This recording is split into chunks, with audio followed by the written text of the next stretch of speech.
اسی طرح تشہد کے بعد التحیات جب پڑھا جاتا ہے، تشہد پڑھا جاتا ہے، تو اس کے اندر دعاؤں کا اہتمام نہیں کیا جاتا، صرف ایک دعا پڑھی جاتی ہے درود شریف کے بعد، رب اجعلنی مقیم الصلاۃ ومن ذریتی ربنا وتقبل دعا ربنا اغفر لی ولوالدی وللمؤمنین یوم یقوم الحساب۔ حالانکہ میاں ارسلان صاحب پوری ذمہ داری سے کہہ رہا ہوں، یہ نماز کی دعا نہیں ہے۔ علامہ صاحب ہم تو جب سے پیدا ہوئے ہیں ہمیں تو یہی دعا پڑھائی گی۔ ہم نے بھی بچپن میں یہی پڑھی تھی، لیکن جب دین پڑھا تو پتا چلا کہ یہ نماز کی دعا ہے ہی نہیں۔ آن دا ریکارڈ بات کر رہے ہیں آپ؟ میں کیمرہ کے سامنے بیٹھ کے بات کر رہا ہوں۔ اچھا، یہ دعا نماز کی دعا ہے ہی نہیں۔ نبی کریم صلی اللہ علیہ وسلم نے ساری زندگی کبھی بھی نماز کے اندر یہ دعا نہیں پڑھی۔ لائیے کوئی عالم، لائیے بٹھائیے میرے سامنے، زہر کا پیالہ پی لیں گے، نبی کریم صلی اللہ علیہ وسلم سے اس کا ثبوت نہیں دے سکیں گے کہ نبی صلی اللہ علیہ وسلم نے نماز میں یہ دعا پڑھی ہو۔ یہ سیدنا ابراہیم علیہ السلام کی دعا ہے، قرآن مجید کے اندر آتی ہے سورۃ ابراہیم میں، لیکن نماز کی دعا نہیں ہے۔ نماز کی دعائیں ہمارے مولویوں کو نہیں آتی تو مقتدیوں کو کیا بتائیں گے؟ تو علامہ صاحب کون سی دعا ہے؟ چلیں ہمارے ناظرین کو آج پتہ چل جائے۔ اللہ اکبر کبیرہ۔ نبی کریم صلی اللہ علیہ وسلم درود شریف کے بعد یہ دعا پڑھا کرتے تھے، اللہم انی اعوذ بک من عذاب القبر وَأَعُوذُ بِكَ مِنْ عَذَابِ جَهَنَّمَ وَأَعُوذُ بِكَ مِنْ فِتْنَةِ الْمَسِيحِ الدَّجَّالِ وَأَعُوذُ بِكَ مِنْ فِتْنَةِ الْمَحْيَا وَالْمَمَاتِ اللہم انی اعوذ بک من المأثم والمغرم۔ لوگ کہیں گے پتہ نہیں یہ کہاں سے آ گئی ہے؟ بالکل ایسے بھائی یہ بخاری مسلم کی احادیث ہیں، رسول اللہ صلی اللہ علیہ وسلم کی نماز تو پڑھو، پتہ نہیں کون سی نماز پڑھ رہے ہو، یہاں کیا لگے ہوئے ہیں؟ کہتا نماز پڑھنی چاہیے جیسے دل کرے۔ جیسی دل کری نماز اللہ کو قبول نہیں ہے، وہ نماز قبول ہوگی جو رسول اللہ کی نماز ہوگی۔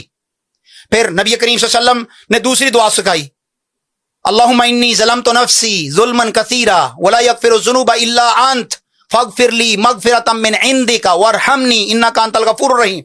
اور بے شمار دعائیں ہیں جو رسول اللہ صلی اللہ علیہ وسلم پڑھتے تھے، لیکن رب اجعلنی مقیم الصلاۃ ومن ذریتی یہ دعا رسول اللہ صلی اللہ علیہ وسلم نے پوری زندگی نماز میں نہیں۔ بسم اللہ الرحمن الرحیم۔ سامعین و ناظرین، آپ حضرات نے حضرت موصوف کی گفتگو کو سنا۔ حضرت کہہ رہے ہیں کہ نماز کے اندر سلام سے پہلے ربی جعلنی مقیم الصلاۃ ومن ذریتی یہ نماز کی دعا نہیں ہے، نہ یہ اللہ کے نبی سے ثابت اور نہ ہی یہ اللہ کے نبی نے پڑھی اور نہ یہ روایات کے اندر موجود ہے۔ میں اس حوالے سے دو باتیں آپ کے سامنے عرض کرتا ہوں۔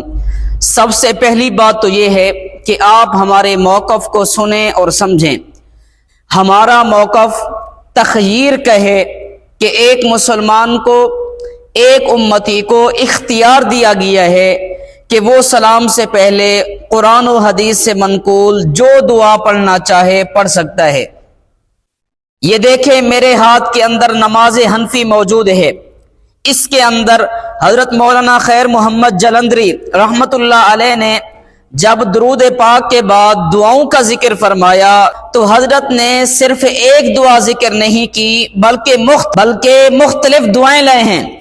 سب سے پہلی جو دعا لائے ہیں وہ یہ ہے، اللہم انی ظلمت نفسی ظلما کثیرا ولا یغفر الذنوب الا انت، اور اس کے بعد اللہم انی اعوذ بک من عذاب القبر واعوذ بک من عذاب جہنم واعوذ بک من فتنۃ المسیح الدجال واعوذ بک من فتنۃ المحیا والممات اللہم انی اعوذ بک من المأثم والمغرم۔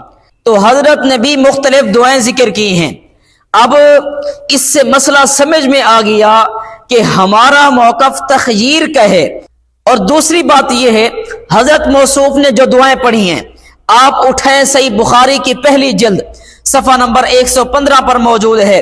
امام بخاری رحمت اللہ علیہ نے باب قائم کیا، الدعاء قبل السلام، سلام سے پہلے دعا کا ذکر فرمایا۔ اس باب کے تحت سب سے پہلی جو روایت امام بخاری رحمت اللہ علیہ نے نقل کی وہ ام المومنین سیدہ عائشہ رضی اللہ تعالی عنہا کی ہے، اور اس کے اندر یہ دعائیں موجود ہیں، اللہم انی اعوذ بک من عذاب القبر واعوذ بک من فتنۃ المسیح الدجال، اور اللہم انی اعوذ بک من المأثم والمغرم۔ اور دوسری حدیث کے اندر اللہم انی ظلمت نفسی ظلما کثیرا ولا یغفر الذنوب الا انت۔ اب اس کے بعد امام بخاری رحمت اللہ علیہ نے ایک اور باب قائم کیا اور اس کا عنوان دیا ما یتخیر من الدعاء بعد التشہد، کہ تشہد کے بعد دعا کے اندر اختیار ہے، اور اس باب کے تحت جو حضرت نے روایت نقل کی وہ حضرت عبداللہ بن مسعود رضی اللہ تعالی عنہ کی ہے، اور اس کے اندر ہے ثم لیتخیر من الدعاء اعجبہ الیہ فیدعو، ثم لیتخیر کہ اختیار دیا گیا ہے من الدعاء دعا کے اندر، اعجبہ الیہ فیدعو کہ وہ جو دعا پڑھنا چاہے وہ پڑھ سکتا ہے۔ تو اب اللہ کے نبی نے جو دعائیں مانگی اس موصوف نے ان دعاؤں کو ذکر کیا، اور جس روایت کے اندر اللہ کے نبی نے امت کو اختیار دیا اس کو حضرت قبلہ نے چھپا دیا، تو یہ مولوی صاحب امت کے ساتھ دھوکہ کر رہا ہے، امت کے ساتھ فراڈ کر رہا ہے۔ جو اللہ کے نبی نے دعائیں مانگی اس مولوی صاحب نے ان روایات کو بیان کیا، اور جس روایت کے اندر، جس حدیث مبارک کے اندر اللہ کے نبی نے مسلمان کو، اپنے امتی کو اختیار دیا اس کو حضرت قبلہ نے چھپا دیا، تو یہ مولوی صاحب پوری امت کے ساتھ دھوکہ اور فراڈ کر رہے ہیں۔ تو اب یاد رکھ لیں ہمارا موقف تخیر کا ہے کہ اختیار دیا گیا ہے کہ وہ سلام سے پہلے قرآن و حدیث سے منقول جو دعا پڑھنا چاہے پڑھ سکتا ہے۔ اے مولوی صاحب ہمارا پاؤں کسی ریت کی دیوار پر نہیں ہے، ہمارا پاؤں مضبوط چٹان پر ہے، اس لیے تو میں کہا کرتا ہوں کہ میں انقلاب پسندوں کے ایک قبیل سے ہوں جو حق پر ڈٹ گیا، اس لشکر قلیل سے ہوں۔ میں یوں ہی نہیں دستو گرے باز زمانے سے، میں جس جگہ پر کھڑا ہوں کسی دلیل سے ہوں۔